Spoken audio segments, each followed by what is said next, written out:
What's up guys, it's Richie Rich back yet again, and this time I'm doing a review of the classic, sensational, the 31st animated feature film from Disney, and this is Aladdin. Be sure to check this out.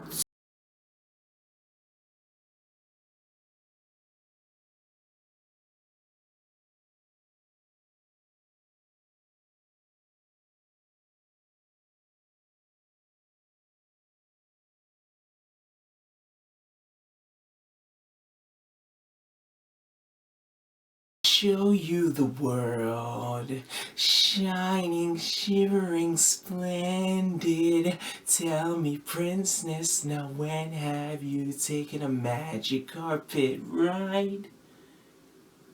Oh, sorry, I was just like, Aladdin was like very special to me, honestly, because for the time, this was the first movie, not even just the Disney animated movies, but in animated movies in general that had basically a cast, of animated characters, but it was based in Agrabah. If anyone doesn't know, Agrabah is basically a fictional Middle Eastern country, and imagine being in the 90s, seeing for people, I'm not obviously Middle East, but for some kids or other people who grew up in the 90s to see someone who has the same skin color like them is truly amazing, because before this film in particular, the romance kind of adventure stories were pretty much like a Snow White, a Cinderella, Little Mermaid, which came out 3 years before this, and also Sleeping Beauty.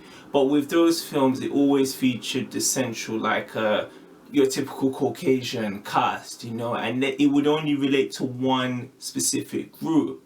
Whereas this, it was the first time you had seen someone who had a brown skin, and also the woman, the Disney princess, was also had imagery of an ethnic person. This film is I'm pretty sure everyone has a good grasp on the first Aladdin film that came in 1992, but let me speak about everybody's favorite animated character, the one that they named the film after, Aladdin. Aladdin, who basically when it came to developing this character, the early concept creation and the young Clements, and it also came from John Musker, with the supervising animator being Glenn Keane. Aladdin's kind of how he is based in the film and how he looks. He was basically based on the teen idols at the time, most notably Michael J. Fox, who had played in the Back to the Future series, which was around this time. I think the third one came probably the same couple years after this film, and he was also inspired by Tom Cruise. So all those kind of teen idols were the inspiration for the character design of Aladdin. And because Aladdin is basically a street urchin who basically is someone who is in the musk of the poverty, which is based in Agrabah, so how he gets by is basically, packing fruit, jewels, anything he can get his hands on just to live the day today, and they actually nickname him a street rat. The film already automatically begins, with him. He's meant to be either late teens or early 20s, and it just shows him just being a boyish kind of adventurer. Rather than someone who's, you're in these kind of positions of you're stuck in poverty, no way to eat, you don't know when your next meal is, having, to fight to get something to drink, and he doesn't ever sit down, he's always kind of a doer person in this. He was I'm just gonna do it, very a bold and brave young man. And you'll see Aladdin most of the time in this film with everybody's lovely companion Abu. Abu is the adorable, cute monkey who basically is with Aladdin, if not in every scene, probably the scenes that intimate scenes, he's with Princess Jasmine, but Abu's like always is always following Aladdin around, you know. And Abu is voiced by Frank Welker. Lauren basically as like the leading animated lady is the drop dead gorgeous, I wouldn't even say seductive, but just like a 10 out of 10 beauty, Princess Jasmine, who was voiced by Linda Larkin. Yeah, how Princess Jasmine is, because you know the story is, it does have a kind of familiar taste of that kind of rags to riches story, you know, and we'll talk about Princess Jasmine, but like even the director Ron Clements said the whole idea of Aladdin was like, it's how like a common person could kind of win the lottery and get it kind of taken away, you know. It's like basically the whole kind of tagline, be careful what you wish for, you know. Some people want like, you know, that kind of materialistic things, and sometimes it doesn't kind of buy like what the heart truly wants, you know, like money kind of doesn't buy happiness, you know. And this ties into a lot with like Princess Jasmine, because when you're introduced in the film, she's in the palace, you know, with her, you know, father and like, you know, the big tiger, you know, companion Raja, you know, and she's just bored, you know. She can't stand like of this whole because how it is basically by her next birthday she needs to marry like a someone, you know, basically to take over like the dad, you know, but like it has to be a prince, you know. And the problem is she doesn't believe with the rules and the kind of like these all kind of like generation traditions, you know. In fact, even because she's roughly the same age as Aladdin, she's never allowed to ever leave the palace, you know. Anytime she has to go somewhere, it has to be the gods, you know. She's been born with a silver spoon, so she can't really like think or act and do stuff, you know, by herself. So in the evening she just escapes the palace, you know, and she goes to see just the common you know, the common people of Aqaba, you know, and she ends up bumping into Aladdin. One of like the most like great scenes I always love from this, you know, is when like you know, Aladdin invites like, you know, Princess Jasmine back to like he's staying, you know, and he's got like a whole view of like the palace, you know, because Princess Jasmine conceals her identity, you know, so like Aladdin doesn't know she's a princess, you know. And they start talking about like their struggles in life, you know, Aladdin being the street rat and like Princess Jasmine, you know, having to like, you know, marry a prince, you know, isn't able to kind of do what she wants, there's no freedom. And they end up both saying like, sometimes you just feel trapped, you know. And when they say that, it's like you can kind of see the bond and the chemistry, that even early signs that these two were meant to be together, you know. And it's just a cool like kind of bonding, you know. Both are from like these two like kind of separate walks in life, you know, within the same area, but like have that kind of same like quality of like, you know, they want to just do something better, but you know they can't actually do it because of like the way the whole kind of system is holding them down. And in my opinion, probably one of the best baddies, best antagonists, best villains animation as I've ever seen. Very classical villain, you know. And yes, I'm talking about Jafar, who was voiced by John Freeman, and I'll put in there as well Gilbert Godfrey, who voiced the Iago, was like Jafar's like companion. I love with Jafar is he's very like it's the very traditional villain, like, you know, the tall, dark, and as the genie mentioned, you know, so eloquently later, he's like just the tall, dark, and sinister villain, you know. Very intelligent villain, you know. Like it was his idea to basically get like because he, you know, he's able to deduce like, you know, Aladdin was the chosen one to go inside the Cave of Wonders, you know. So he had to basically, he was the one who got him locked up. That scene that I talked about, like with Aladdin inviting Princess Jasmine to his place, you know, later on the guards find him, and it was instruction from Jafar basically to grab him, put him in this like, you know, lonely cell with these prisoners like who have already been gone, you know. And Jafar ends up dressing up as an old man, and he tricks him, you know, basically to go get this like magical and mysterious lamp, Just the one thing that's very like cool with each characters is the voice artists, you know, actually, you know, starting off obviously with Scott Wagner playing Aladdin, you know, just a very boyish and kind of innocent but, you know, brave, you know, kind of champion for Aladdin, you know, Linda Larkin playing Princess Jasmine, you know, John Freeman playing Jafar, you know, I mean, I think that went rather well, you know, he had that kind of English, like kind of dastardly kind of voice, you know, and, you know, big, you know, super sensational performance is none other than, you know, rest in peace, Robin Williams playing the genie. Like, basically after that scene, you know, where, you know, they go into like that into the middle of the desert, you know, and like the big, like kind of, that big, I believe it's said to be a panther, you know, like a hieroglyph of the panther, you know, and he says like, only one must enter, you know, kind of sound like Bane.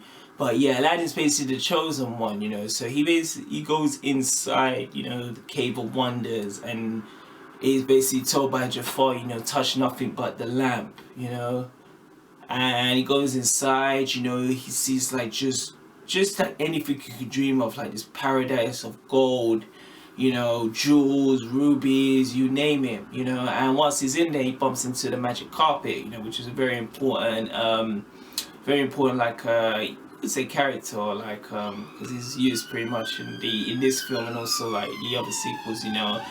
And like after he bumps into the magic carpet, you know, he basically walks into this other particular area, and the lamp which they've went into specifically look for is right on the top with the lights like shining on it, you know. So it's cool, like as Aladdin's like walking up, you know, these pillars to get the lamp, Abu is like seduced by this red jewel, you know. So it's a cool scene, like as Aladdin's about to grab the lamp, Abu is about to grab this red jewel, you know, and as Aladdin grabbing, it's like, man, this is it?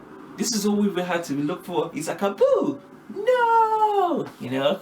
And as like Abu gets the jewel, you know, that big like panther says like, infidel, I told you to touch nothing but the lamp, you know. And as like the whole place, you know, destroys, like, you know, like everything's getting lava, like in Bros, and that Aladdin and Abu take the magic carpet, you know, wishes away back to the main entrance, but Jafar deceives them, you know. He gets like the lamp off Aladdin, you know, and he's about to like take him out, but Abu quickly, with quick work, he quickly goes around Jafar, he quickly swipes the lamp, and Jafar kicks Aladdin and Abu and the carpet. And I remember looking at this first time, you know, because I was like cheering it on, because that scene is so suspenseful, you know, especially more in the animation version than the 2019 version, you know, because it just looks like, man, I don't even know how Aladdin's gonna get out, because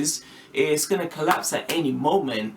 Cool scene, like when they do drop, there's this small kind of screen kind of fades to black, and it cut aways to like, you know, Aladdin kind of waking up with like, you know, the magic carpet and Abu, you know, and they're just in there kind of struggling what to do, you know, and Abu just like, pew, he's got the lamp, you know, so they just turn and think like, okay, might as well rob it, you know, robs the lamp, and out comes the genie. He is woken up by Aladdin. He gives Aladdin not one, not two, but three wishes, you know, and Aladdin, using his smarts and wits, he kind of used like genies, because like Genie sees Aladdin as someone else is different, because as he mentions, he's had masters before who kind of fit like the Jafar kind of personality, you know. They want either like world domination or like, you know, try to like execute people, you know, but he sees Aladdin as different, you know. You never had a friend like me, you know, so kind of like against these wishes, Aladdin's able to get out of that kind of cave of wonders,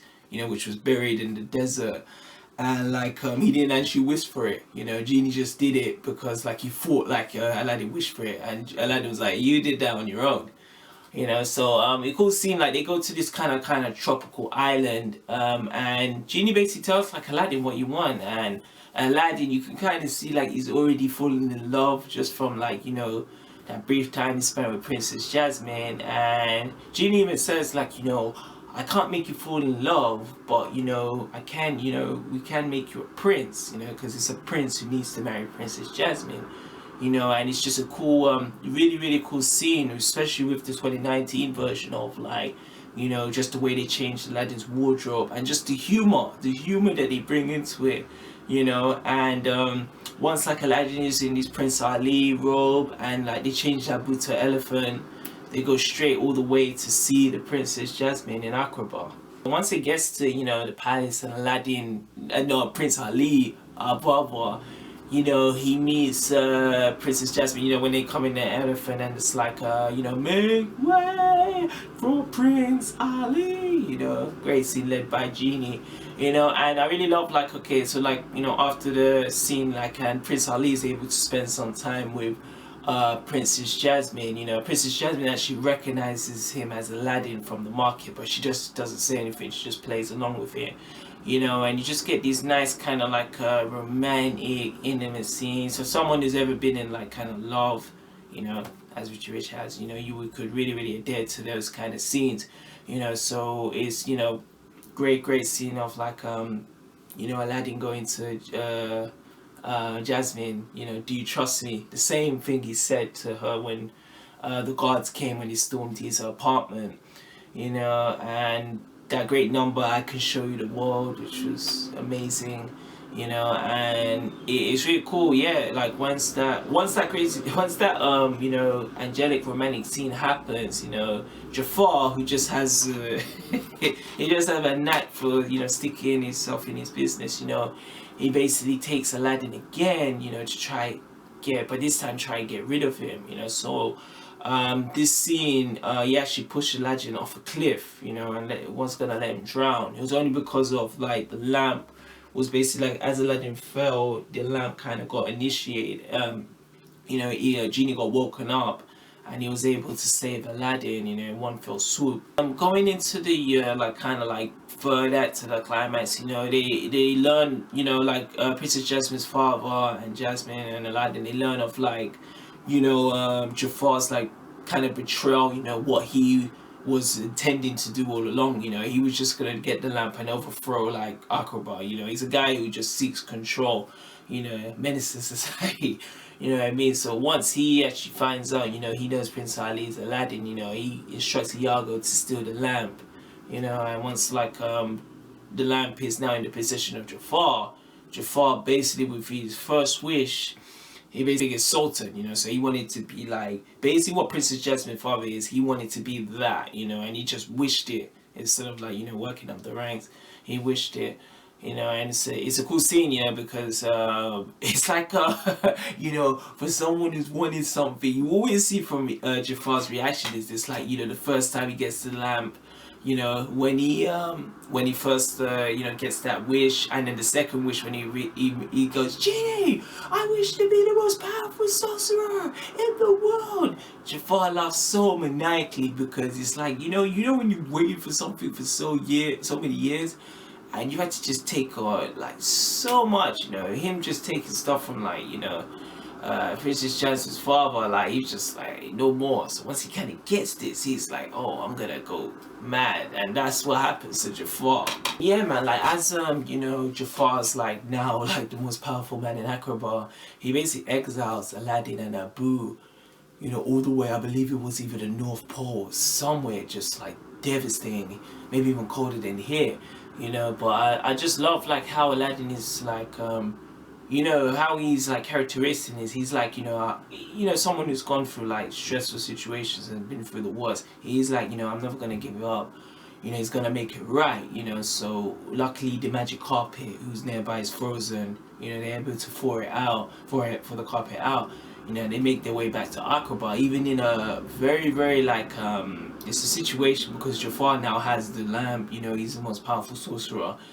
The chances of them kind of like beating him and returning Aqaba to normal is very slim, but he does it anyway, you know. So it's just it just shows like the kind of boldness, you know, to get stuff done, and the whole caring personality of like him, you know, Aladdin wanted to get, you know, Jasmine back, get the genie and get Jasmine's father, which like, so like when you basically get like the final showdown between Aladdin and Jafar, you know, basically in the top of Agrabah, you know what I mean? And it's just when Aladdin comes in, you know, he uses that kind of what he uses from the start, you know, like when he's doing like the one jump earlier and like, you know, getting away from the guards, he uses that basically to, you know, sneak up to Jafar, you know, and like there's that scene when you know, Jafar basically wants to, with his all power, he basically wants to get Princess Jasmine as his bride, you know, and he basically tells Genie that he wants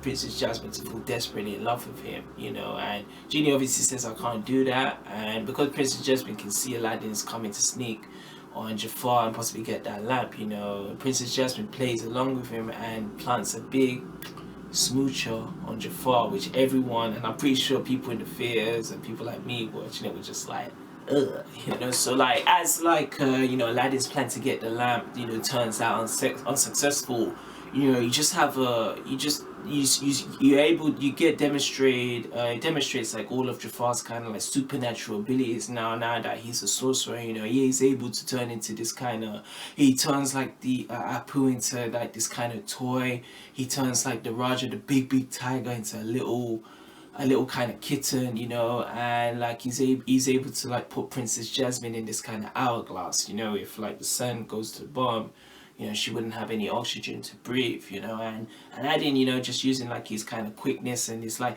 he was using parkour before parkour even got like, you know, cool, like John Morrison and other people started using it, you know, and he's able to kind of like get Princess Jasmine to safety. After Aladdin like taunts Jafar saying like, you know, you're a snake, he turns into this big like, you know, python, anaconda, you know, what you would call it, you know, and he basically like, you know, it's gonna like, you know, basically just take out Aladdin, you know.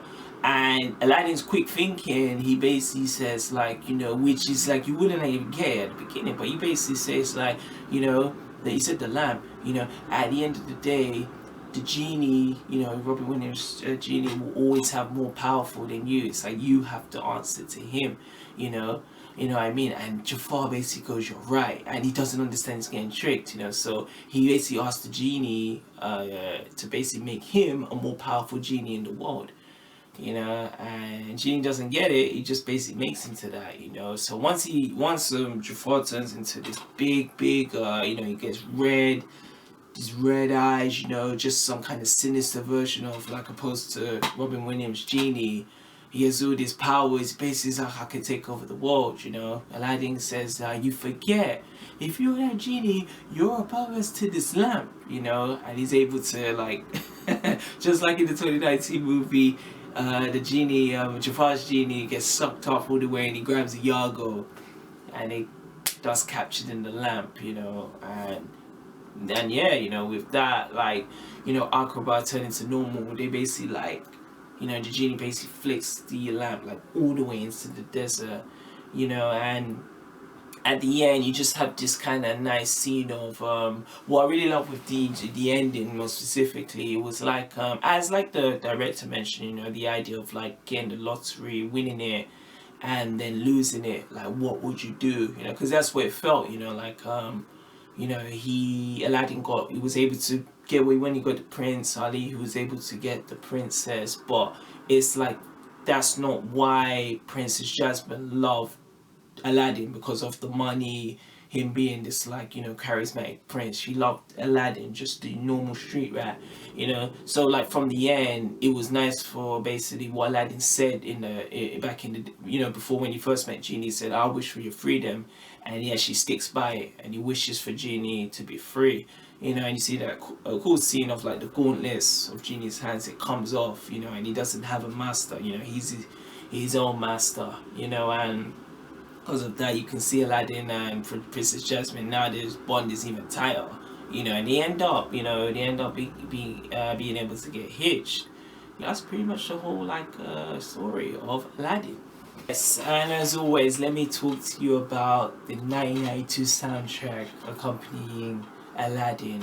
You know, the soundtrack in this was such a great blend of like music that suited like the adventure scenes, like earlier scene is the one jump, you know, Aladdin trying to get away from the guards in the early beginning of the films, like one jump ahead of the branches, one jump ahead of my knees, I feel it. Yeah, just so great. So, you know, as it was notable with those early Disney films, you know, it always involved a lot of singing, you know, but I always felt with Aladdin, the singing suited, it was there at the correct times, you know. It's not just singing for singing, you know, the singing's reflecting the emotion at that particular time. So cool with the soundtrack also for the big lavish you know, big lavish like kind of music kind of scenes in that, you know, like the friend like me, you know, when Genie introduced himself to Aladdin, like, you will never be a friend like me, you know, that scene. And like, you know, Prince Ali, you know, when they stormed the fortress of Agrabah,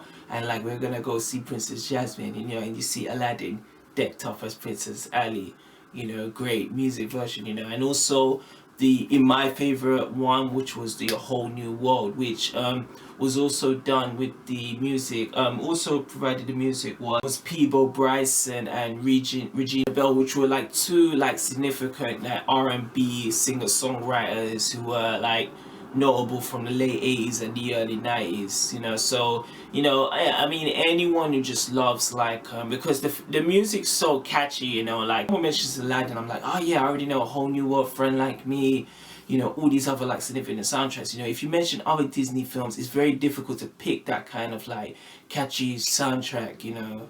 And that's how I only think this film was able to do it. Tell you about the 2019 film that came out in Will Smith, you know, bit the live action portrayal, you know what I mean, like some difference, like the way how, you know, Will Smith's Genie and Robin Williams' Genie is very similar, but Will Smith brought on that kind of like Fresh Prince kind of rap persona, you know, which works so well in Genie. And it's like when you see like Mena Massoud, who's the actor who plays, you know, Aladdin in the live portrayal, you know, it's like you legit are looking at the picked a better actor to play Aladdin. And similar with like, you know, Naomi Scott and Princess Jasmine, but 1992 and you know, this live action kind of remake, you know, it's very difficult always for like a remake to always touch the original. You know, it's legit just to kind of introduce a film that was always great to a new audience, you know. He did it, you know, very tough task, you know, obviously to do the animated version and do it live action, you know, and especially like how Robin Williams played the Genie is so,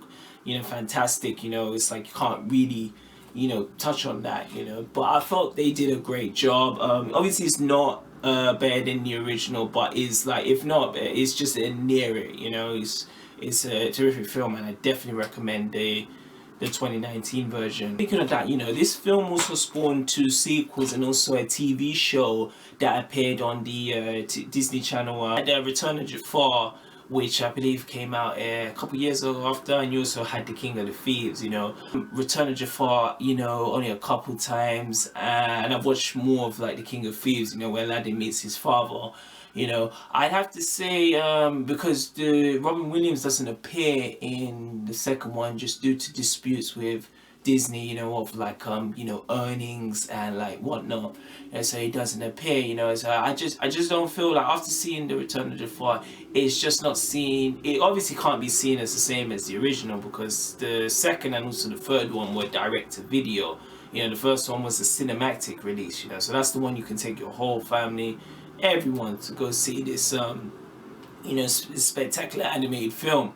It's still like likable, you know. I mean, the third one, I really loved the whole idea of like the backstory on Aladdin's father, you know what I mean, and him trying to kind of like fight his demons to not make his son become one of him, you know what I mean. So it was really cool. But just even with the TV show, the first Aladdin, you know, as I mentioned, the very first Disney animated feature film, it cannot be touched, you know. Would I recommend this to, man? If anyone's just a fan of animation and just romance and just an enjoyable love story, you can't go wrong with this, with Aladdin from 1992. As it says there, a musical masterpiece. Guys and gals, that is my review of Aladdin.